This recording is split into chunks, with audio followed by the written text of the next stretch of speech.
Alright guys, I don't know whether to say welcome back or not, because I don't know if this is a part 2 or not, depending on where I am in filming. I had to break it up in a couple of days because I came down with a little bit of a cold and I was real nasally and it just wouldn't have made a good video. So if this is a separate part, it's me, Gimpy, welcome back as always, and if it's not, hey, thanks for continuing to watch the video. We're getting ready to start our actual mission part. Everything prior to this was basically getting us to the B-17 in the air and flying. Something I wanted to mention to you guys real quick. There's a new guy, new YouTuber named Dan. His channel's called No Enemies Here. I'll take and put a link down in the description. Definitely go check him out. He's doing something different. He's not doing reviews, unboxings, playthroughs and stuff that you've seen before, but it's basically kind of like a little news channel where he's letting you know what's coming up, what's just released, who's doing playthroughs, who's doing reviews, you know, who you should check out. Part 2 that I just watched here recently, he did a little expose on Stuka Joe and the playthrough he did on B-17 Queen of the Skies, which, good God, I mean, Stuka just makes me look bad. Like, I wanted to reshoot this whole thing after that, because he is so into the detail. He's got his little ships and, you know, sound effects and everything, and he's just going all out with it. I mean, really just excellent work that Stuka puts in there. But if you guys haven't checked him out, make sure you check him out. He's doing a good job and providing a good service to the community, because it's something I thought that we had needed anyway, was someone giving you the heads up. Hey, this is, if you're into wargaming, this is what you should check out. This is what's coming out. This is the things you should be interested in. So definitely check him out. No Enemies Here. His name's Dan. Does good work. Yeah, I like what I've seen so far. He's only got a couple of videos up thus far, but you know, he's dedicated. Looks like he's working hard, and I can promise you it takes a while to edit all this stuff together, because you have to string together all the footage and your clips and everything. So everything that he's edited together and put together so far, you can definitely tell he's putting some work into it. So appreciate that, Dan. You're doing good. All right, let's get back at this. We had left off at the point where we had got out of the base. We're in zone 2. We had just moved up, and we're ready to really officially start our mission. Okay. And like I had mentioned in the earlier part, if you hadn't seen this, make sure you get your little flowchart that you can download at BGG.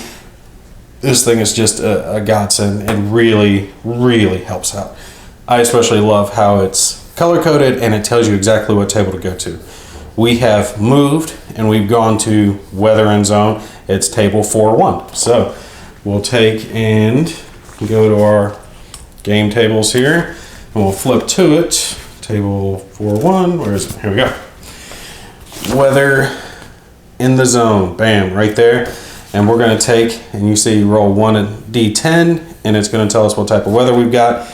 And there's potential modifiers. Okay, see, these are just going to affect, causes +2 modifiers on following tables. So this is going to affect following tables potentially.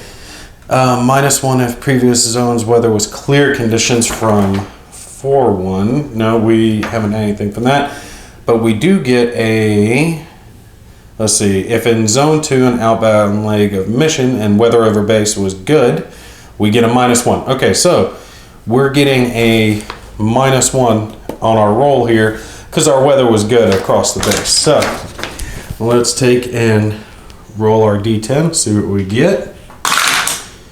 2. That brings us down to 1. We got clear conditions. All right, we got good weather.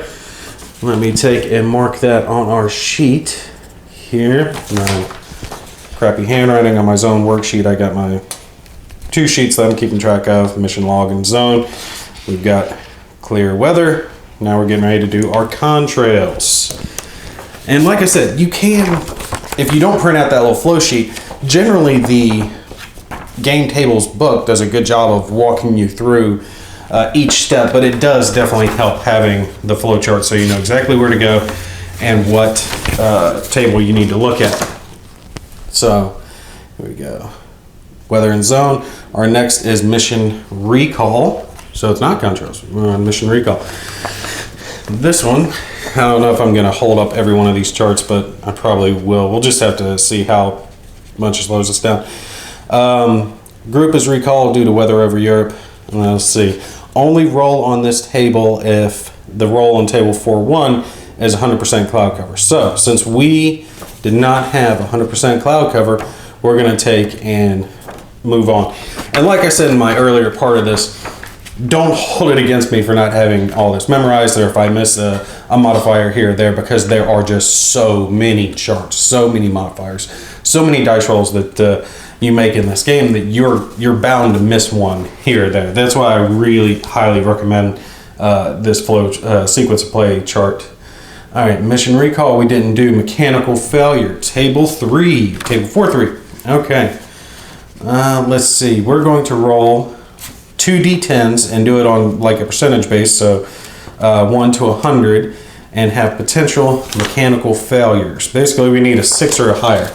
Now, the way I do that, and you can do it any way you want, I have my white represent the tens die and the black represent the digits die. Okay, so if you roll a 1 on the white and a 3 on the black, that's a 13. Okay, just the way to think about it. So let's take and roll that real quick. Let me make sure I don't have any modifiers. Yeah, no modifiers to worry about. Actually, yeah, the only thing I need a 4 or higher to have no problem. Okay, so now to hold hard chance, which you gotta think, it looks like it's roughly then a 3% chance if you're flying a B-17, because it is higher if you're flying a B-24 of having some type of mechanical failure. And you're like, okay, well 3% is a small chance, but if you're running 25 mission campaign, that 3% adds up after a little while. And there's a good chance you're gonna run into a mechanical failure or two, and bam, then you got something to worry about. So let's see what happens. See if my dice rolling is as bad as it was in my playthrough the other day. No, we're good. We got a 66. That's interesting. Have your kicks on Route 66. So we've got no mechanical failure. Next, we're going to contrails. So let's flip over to that. Next one, table 4-4, contrails, and this is to simulate, obviously contrails forming behind the bomber and making the bomber easier to spot for German fighters. Rolling a d10, 1 to 3, contrails are going to form, 4 to 10, none. Let's see, roll on this table upon entry into zone 2, and every zone thereafter, apply a +1 modifier on die rolls on table 5-1, and exception if you have 100% cloud cover. So if you get contrails, then you've got the chance of being spotted easier and having more German fighters on you. But if you've got cloud cover, you're not going to be spotted as easy, but it's going to be harder to bomb and potentially cancel your mission. So I like how it has the good and the bad kind of weight in there, both sides. So let's take and roll it. Hopefully we'll get a 4 or higher here. No, we got a 3, some bitch. All right, we got contrails. Damn it. We'll mark that down. Now, contrails. Now we're here into the starting to be interesting part. We're into the German resistance, okay? We're going to take and see if we have German resistance, how many waves of it we're going to have, and then if we have actual waves, then we come down into our actual combat steps, and we're going to start working our way across here and come back. And this has to do with the fact that there can be multiple attacks by the same fighter depending on what happens. So let's see what we have here. All right, 1d10, so let me drop that there. Okay, now they've got this broke up into your different campaigns. We're running campaign 1, okay? So we're going to be looking in here, and then we've got all our potential modifiers over here. Result of none always means no German fighters encountered this turn. Do not roll on tables all through everything. Okay, so plus or minus the number to the left of the slash in the current zone for designated target. Now this has to do when you're selecting your target in the zone, and I told you guys that you're going to mark that on that your die roll modifier for your zone. So zone 2, remember it was a -2/W, means over water. So we have a -2 modifier to this roll. And that's going to vary. You could have a negative when you're closer to friendly areas, up to a positive when you're over enemy territory. So we're going to have a -2 on this right off the bat, which is good. NA means no German attacks. See, -2 if 100% cloud cover. So, it's unfortunate. We've got +1 for contrails. So we're actually down to just a -1. +1 if fighter escort for applicable zones is poor. We've actually got fair, so we're good there. -1. See, we're right there in the middle. There's a -1 for good and a +1 for poor, and we're at fair, so it's right there in the middle. No extra bonus. So we're still at -1 on our die roll. +1 if the formation is disrupted. It's not, and +1 if the bomber is out of formation, and it is not. So our ultimate die roll modifier, looking at all this, is a -1. So that's better than nothing. We're going to roll our D10. We're going to hope for a low number. It'd be great if we rolled a 1, because then we would have none and we could just push on, and we'll have to see what we get. Hopefully we get light, but knowing my die rolls, that's not going to happen. We'll have heavy. It's how it always works. All right, so we're going to take in roll. 10, son of a bitch. I'm telling you, I can't freaking win. Okay. How many want to count that as a 0? I'm saying nothing. Oh, God, I cannot win sometimes. Okay, Gimpy is going to get blown out of the sky, and I'm going to lose my group of YouTube bomber mates. All right, so German resistance is heavy. Over the water. That is just miserable. Can you believe my luck? All right, so now we check our German waves, and that is table 5-2, so it's the next one. And we just go right down. Like I said, number of German fighter waves, any zone. Our 1d10 roll, how many waves we're going to have. And let's see, -2 if resistance is token, -1 if it's light, +1 if currently in designated target zone, which we're not. We're getting a +2 for the heavy. We're getting a -1. Oh, we're going to get a -1 because of the middle on our log sheet, so that's good. And +1 if we're low, we're not. And +1 if your cell lost bombers to a collision on table 2. 3-2. No, we didn't. So we're getting a +1. We're getting a +2 for the heavy, -1 for the middle, for a total of +1. So it's not horrible. Hopefully we can get 4 to 7 and only have 1. All right, come on. Come on, no waves. No waves. Give me a 1. 1, 1, 1, 1, 1. 2, 3, yes! That's what I'm talking about. Heavy resistance ended up being 0 waves. You gotta be kidding me. All right, so we're actually gonna encounter 0 waves here. That actually really makes it easy on us, because we'll be able to go right into the target zone and just hit that part. And if we happen to roll on the next section where no fighters pop up again, which I don't think that's going to happen, we're going to have fighters and stuff, I'll make sure and actually just take a couple of fighters and have them attack the plane and roll through it, just so you guys can see how that's going to play out. Okay, so since we didn't have any German resistance there, we're going to go back to our move step, and this is going to take us into our target zone, because our target zone is 3. It's real close.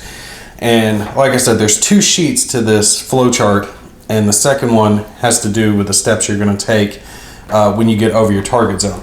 So you want to take your little token, move it forward, 1 more, and it's facing actually does matter, because when you're going towards the target, you're going to have it facing, up the track, and then when you're coming back, you're going to have it facing down the track. So as we're there, we're just hitting it. We've got it facing forward. We're here at zone 3. We've moved into the target. Now we're going to do a target zone weather, which is no different than rolling off weather for any other zone. You're just checking your weather. Let's see, table 4-1. And FYI, weather can be different depending on if you're in a different zone. In the actual booklet itself, the Gazette, it has some areas that have a gray highlight to them, And if it does, that means you're like over the Alps, the mountains, and you've got to take and roll on a different table. Okay, so let's take and roll. Make sure our thing is good. Let's see. What was our previous weather? Zone was clear conditions, so -1 if previous zone was clear conditions. Okay, so we've got a -1 here. And make sure I'm not missing this. Yep. Roll our 1d10. See what type of weather we get. And what was that? 6. That gives us a 5. 5 puts us into haze. So that's not too bad. So let's take and put haze down. And you can see here why I would recommend maybe taking and having either erasing these as you use them, or printing out a bunch, or just writing it down, the pertinent information, on a separate sheet of paper. Because if you try to print out these, you're going to have to print out a bunch. You know, it's good. It's got, you know, different zones broke up and everything, but that's a lot of zones, especially if you're doing like 15 zones. You're going to need 5 of these sheets to take and mark down for each zone. It's not bad when you're just doing 3. You've got, you know, everything here on one sheet. All right, but anyway, my shitty handwriting. We've got haze. We'll check for, is it contrails? It's next. Let's see. Target zone weather, and now we're doing visibility, target visibility. Okay, so that is table 6-1. That's what I'm saying. There are just so many tables. If you do not like tables, do not get this game. If you do not like looking through charts and just rolling off basically see what's happening, don't get this game. It's not for you. It's B-17 Queen of the Skies. It's Silent Victory. It's the Hunters. It's that new one, Raiders of the Deep. You know, set in a bomber type deal. If you like that style of game, you're gonna like this. If you don't, it's not for you. Okay, so here we go. Target visibility. All right, here we go. We are seeing what our conditions are over the target. It can be clear conditions, slightly obscured, mostly obscured, completely obscured. Our modifier is -1 if clear, 0 if haze, +1, +2, depending. So we're right there at the 0. That's fine. It's just a 1d6. Let's see. Apply a +1 die roll modifier on tables 6-2 and 6-6. Both are cumulative with any other modifiers. Interesting. Okay, we'll have to see how this all works out. Now, let's take and roll off on it. Hopefully we get low. I want clear conditions so we can bomb this thing. Son of a... I swear, every time I want low, I get high. Every time I want high, I get low. We are completely obscured. You got to be kidding me. All right, do we have a spot I can mark that on that thing? We'll just go with this. Completely obscured.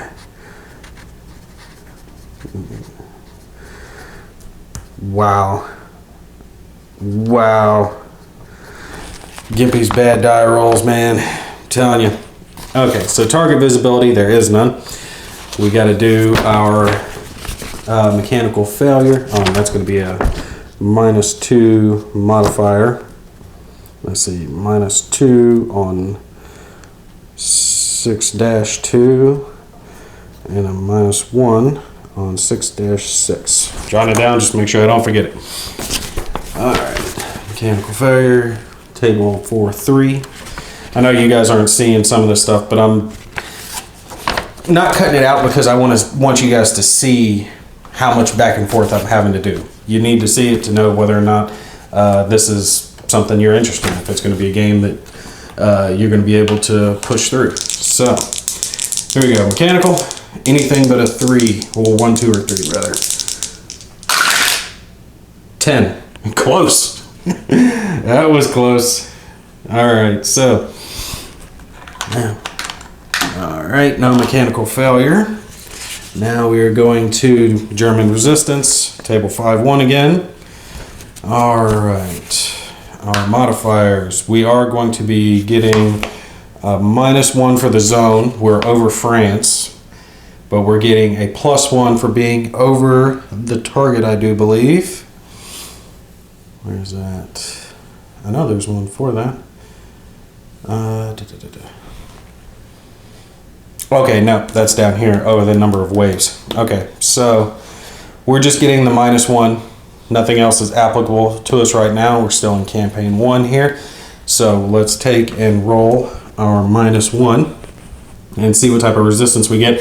And like I said, if we don't get any resistance here, I'll at least take a couple of planes and throw them at the bomber, just so you guys can see how a combat situation would work. 3 is moderate, so not bad. No, wait, no, we're at light because we got a -1. Okay, so we still have a chance for some fighter resistance. If we have light, we're getting a -1 and we're getting a +1 for being over the target zone itself. So that brings us to a 0 for our table 5-2, which we're on right now for German waves. Make sure I'm missing. Nope, I'm getting a -1 for being middle. That's good. I want to be middle every time. All right, so total, we're getting a +1, -1, +1. No, wait. -1, +1, -1, rather. So we're total of a -1.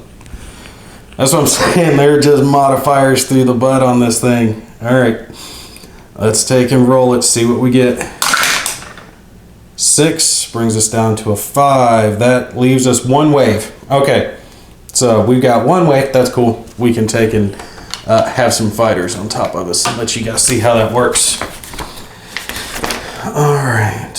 Here we go. Now we go to our combat steps, which is going to be this whole red section here. If any waves, you're going to take and go here. All right. Number of attackers or a possible random event, because a random event can happen. And we're rolling 2d6 on this. 2d6. Oh, bring it over. Okay. Depending on your campaign, all right, I was going to show you here. This is where your campaign is.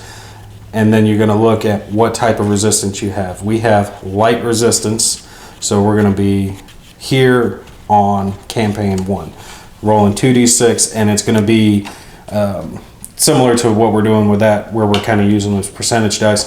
So our blue is going to be our 10s, and our red is going to be the 1s die when it comes to this. So we can have an 11 to a 66.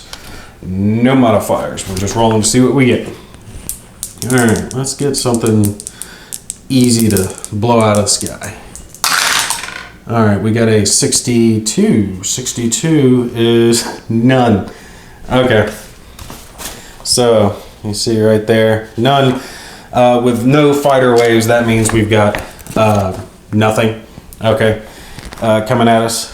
And go figure that when I'm playing this off camera, I've got like fighter wave after fighter wave. But when I'm on camera and I want something to come on to show you guys, that's when nothing comes. So let's take and grab a couple of planes here real quick, and we'll show you guys. Do I want to do a couple, or do I want to just do one? Yeah, we'll do a couple. That way you guys can see it. We'll do one here, do a 9 o'clock low coming in, and we'll put this one over here at 3 o'clock level. All right. Or do I want to put it somewhere else? So I have that coming. Yeah, we'll put them over here. 130 high. All right. So we've got 2 Fokker-Wulf 190s coming in on us right here and right here. Like I said, I don't know if while I'm filming this, I don't know if I've scanned these to make images to take and put up in the corner for you now. I just hold it there. But if I haven't, I'll take and hold them up for you guys. The number that's on the counter indicates how many attacks they're going to have. So depending on certain conditions of their attack, which you guys will see here in a sec, they might attack twice. And at that point, you'll roll for a new vector for them. So we've got them here on the board. We're taking fire from here and here. And like I said, I'm just throwing these on because I ended up having two zones with no fighters going after me. Go figure. All right, so after we figure out the number of fighters and what we're having, we're going to go to our friendly escort. So that's table 5-4. And let's flip over to it. Table 5-4. there's a lot of different tables depending on what campaign you're in, what time frame, things of that nature.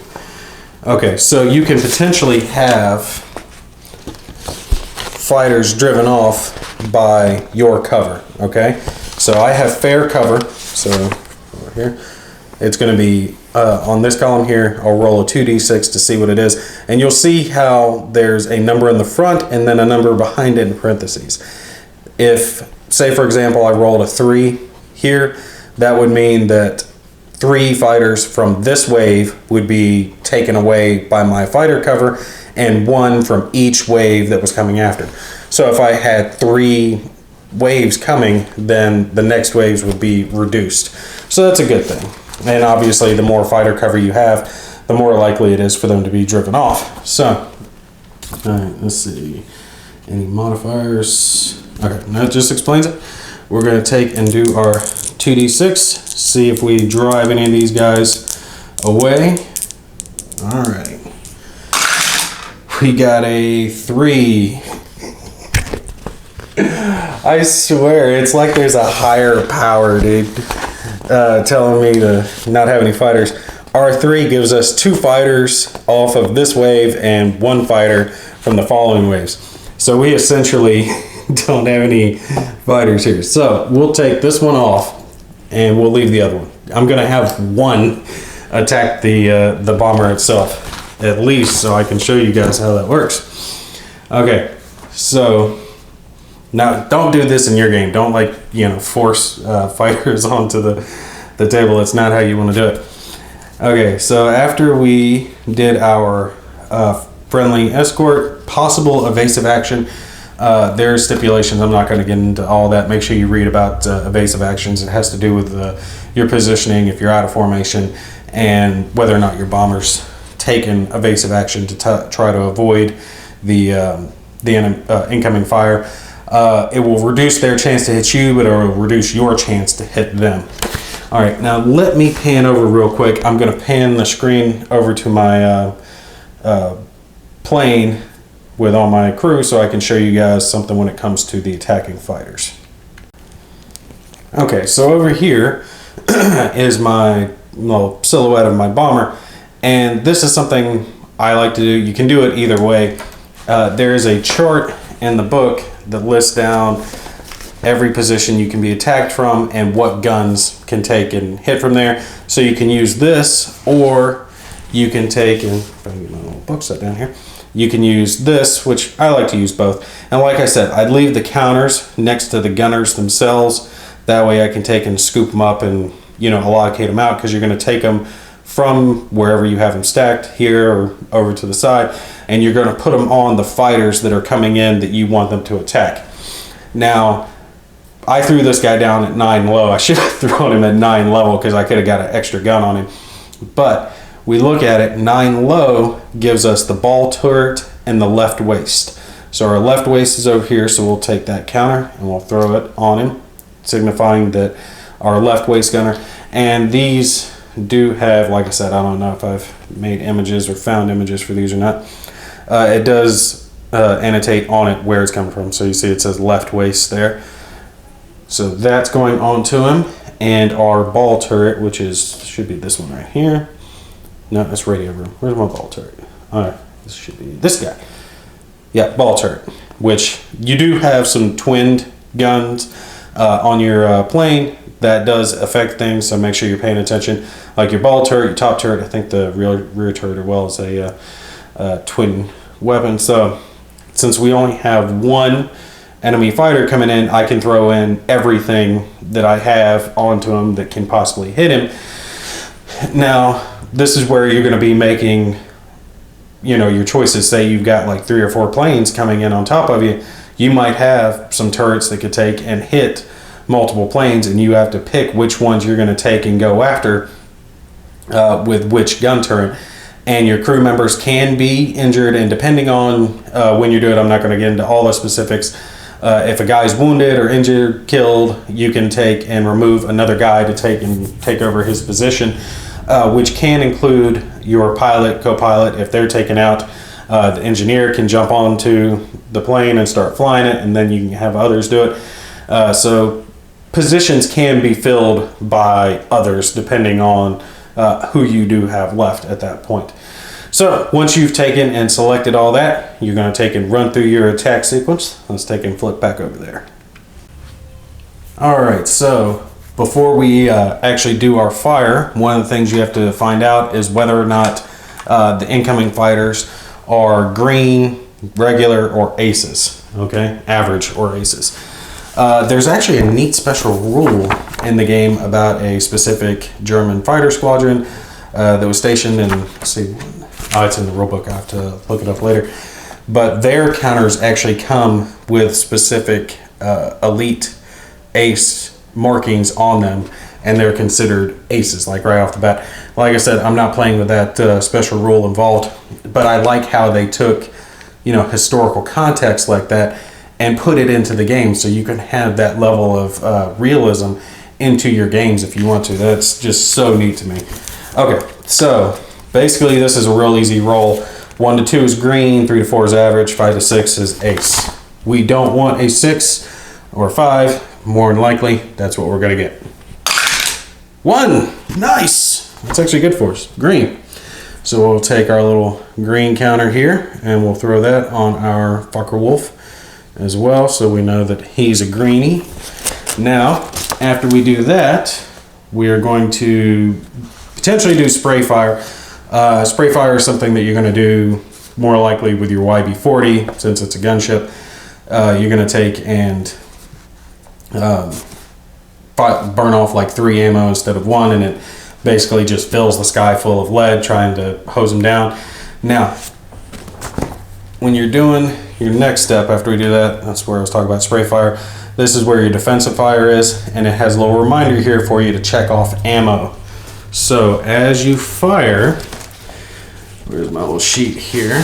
You're going to want to make sure that you annotate on your ammo which one you're using. We're using our left waist and our ball turret. Where is it?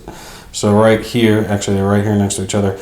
Left waist and ball turret, and I just take and throw a line through them to annotate that I have used that ammo, and then you just go on. And like I said, if you do spray fire, that takes up 3 instead of 1, so you do have limited ammo as you go on.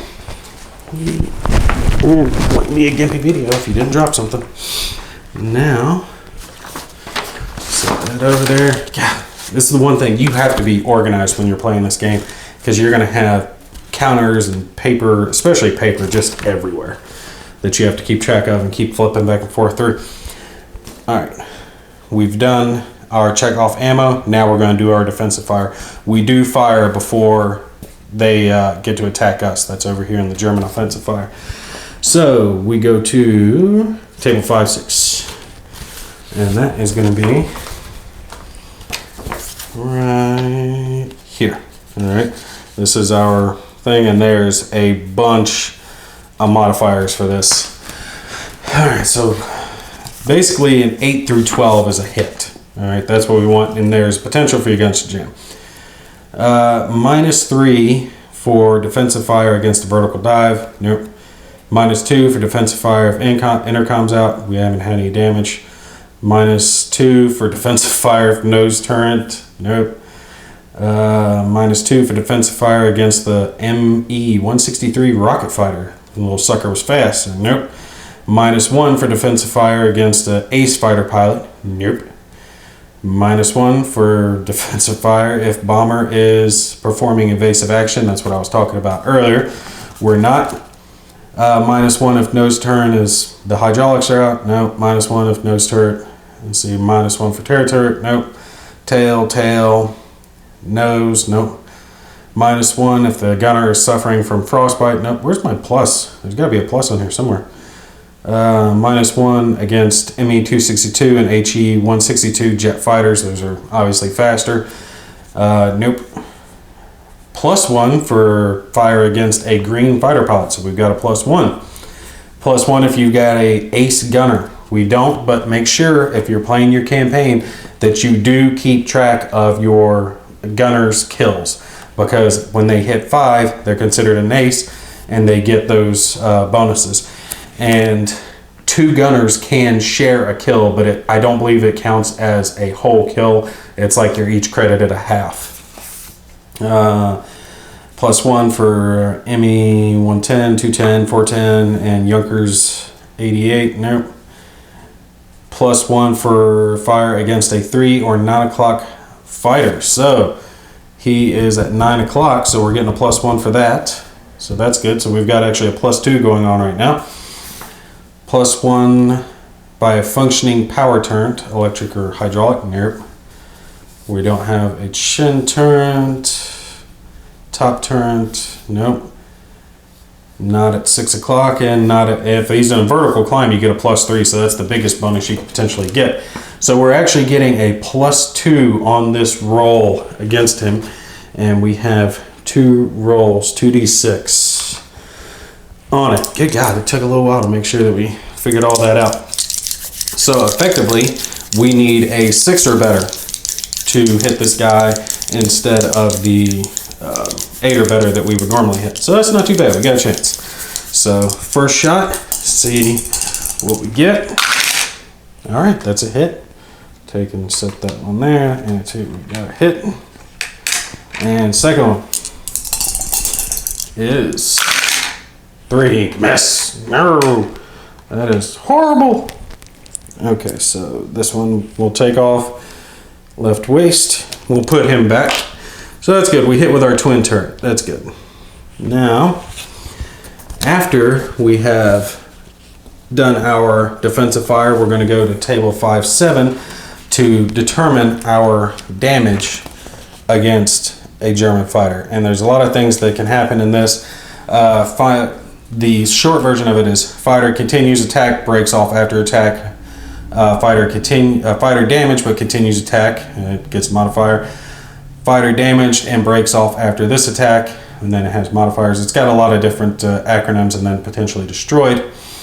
An exact die roll of a 12, if regardless of modifiers, always results in fighter destroyed. Yay!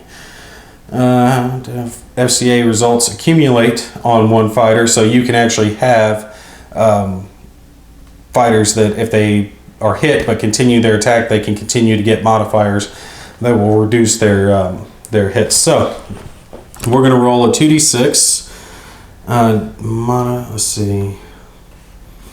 We get a +1 for the twin gun, so good deal. Like I said, our ball turret hit him, and -1 for single guns and twin turrets that only have a single functioning gun against the Fokker Wolf. So that would have been bad. We would have been -1 if it had been our other gun that had hit him. So we've actually got a +1 on this roll. We're rolling a 2d6, and it is determined by fighter type. Okay, so we are on the Fokker Wolf right here. So you can actually see it's harder to destroy that Fokker Wolf than it is like an ME 110 or Junkers 88 that are bigger planes and easier to hit. Same with these ME 210s, 410s, you know, those fighter bomber type deals. Let's see. Ooh, look at these guys. The jets, only the 11 or 12 will take and destroy them. All right, let's take and roll on this guy. We got a +1 on it. Some punk mofo. Ah! All right, we got a 4, which is fighter damaged but continues attack. -1 die roll modifier. So the neat part is they did include little counters here that you can take and throw on these guys to take and keep track of any modifiers they might have. So we'll take and pull this turret back off and throw that on there. And I'm not going to run my counters. Now we have resolved our damage to the Germans, and now they're going to do their offensive fire, and that's going to be table 5-8. There's just so much to keep track of. Oh, and here's a neat thing that you can do. To add more detail to damage that fighters receive, scroll that down a little bit, from defensive fire, the following tables may be consulted. So this is not something that you have to do, but it is something that you can do. And it has the potential to take and do, you know, extra things to the plane. It can shred their elevator. It can actually kill the pilot depending on where you hit. But if you do roll on that, then you take and run the risk of your B-17 being hit in like a collision. We're going to skip this one for now since it's optional, but do keep that in mind that you can do that. Okay, so, and this is for fighter damage results from destroyed hits, so you can do the same thing if the fighter was destroyed. So if it continued to attack or if it was destroyed. Now we are on to German offensive fire. He's going to take, and depending on what position they're attacking from, okay, if they're attacking from whatever position, it's going to affect what their chance is to hit, and then obviously your other modifiers. He's getting a -1 for being hit by our fire, and he's getting a -1 for being green. So I think that's it. Yep. So he's getting a -2. We're rolling. What are we rolling here? 2d6. Roll per fighter. Yeah, it should be 2d6. On this, wow, it actually does not show that on this table, but it is a 2d6 roll. Interesting, because the highest you can get is a 12. All right, so dummy is getting a -2 on his attack, and he's attacking from the 9 o'clock position, which is a 7. Let's see, he would need an 8 or better to hit, and he's got a -2 on him, so effectively he needs a 10 or better to hit. So if he misses, he's not going to get his attack anyway, or his next attack rather. 7, nope, or 8 rather. Nope, he ended up getting a 6. He missed. That's good for us. Now, if hit, then you would go to your table and adjust it. Fighters that do not score hits are removed from the board. To have his second attack, he has to score a hit and not be hit by us. So there's certain conditions that you have to make sure are accounted for before you take and do your second attack with him.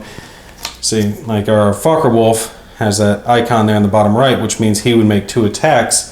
And a lot of these guys have 3. Like your ME-262 has 3. Your standard ME-109 has 3. And that's something that can really chew you up if you get a handful of those ME-109s on you. Historically, I like this. The ME-163 being the way that this thing would fly, you know, rocket shot up into the air, burned off all of its fuel for the most part. I think, if I am right on that, it was solid fuel. It would shoot it straight up in the air, get above the bombers, and glide down on them, you know, at a fast pace and just try to take them out. So these guys obviously are only going to get 1 attack. So that takes care of our, where are we at? German offensive fire. Now, had we been hit, we could do our shell hits to the bomber, hits multiplier table, determine damage. There's actually more than just are you hit. Okay, so depending on where you're hit, you're going to take and roll, and it's going to tell you the number of shell hits. So basically, like, they can fly across you and boom, boom, boom, boom, boom, get you with a bunch of hits, and then there's potential, what is the multiplier? Yeah, there's a hit multiplier that you have to consider depending on the campaign and what plane it was going after you. So you could end up even having a ×2 multiplier. So you could have, you know, 4 hits come up on the table, but then you get the ×2 multiplier, so you're having to account for 8 hits on your plane, which can be really bad. Potential collision, and when you're rolling onto it on your hit location for your plane, you have to do that for each shell hit. Now, there is something called walking hits that if you get, it's like the shells were like da-da-da-da-da across the wing or across the fuselage. If you get a walking hits result, that effectively cancels all your remaining shell hits after that. So it can do a fair amount of damage to you, but it at least takes care of that. Make sure, like I said, get your sequence of play and just kind of walk it out like this. Possible mid-air collision, resolve wounded crew, passing shot. That has to do with the fact that if a plane is coming in from your 10, 12, or 130, 1030 and 130 positions, that as it flies by, your tail gunner can take and have a chance to shoot at it as it's coming by behind the plane.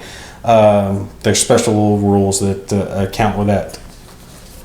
After you take and figure out all the potential damage, crew taken out, anything like that, if there are planes that meet the qualifications to continue and have their next attack, you will take and roll on the tables in the book, determining new positions and level for them, and then you'll repeat those steps all over again. So you can take and have things just keep going, like fight after fight after fight, just like it was, you know, in the war itself. So it's neat, but it is time consuming. This part, the combat part especially, reminds me a lot of that part in Silent Victory when you're determining the specific ship that you're trying to sink, your targets themselves. The fact that you would have to take and roll to determine how many, and then you're rolling to determine the size, and then you're rolling to determine placement, and then you're rolling to determine, you know, A, B, or C on the chart, and then you're rolling to determine which one on the chart, you know, is it this specific ship or not. They're just so many different rolls to get your end result. This really reminds me of that. It is very roll intensive. Again, if you don't like charts, if you don't like rolling a lot of dice, if you don't like a lot of fiddly paperwork, this game is not for you. But if you do like that stuff, if you like telling your own story, which this game will do, you name your crew, you name your bomber. You're going through, especially if you're doing a campaign, you're doing mission after mission after mission, and you can have guys that get killed and guys that bail out and guys that are stranded in, you know, enemy territory, or you might lose your original bomber and still have your crew and still pushing on. That story, can you make it 25 missions? Can you get all the way through what so few people did, you know, historically? That's the neat part. That's the draw of this game. That's what really pulls people in. Sorry for my little rant, but just rambling on to you guys. Let's take and get started because we're going to do our portion over the target zone, our bombing run itself.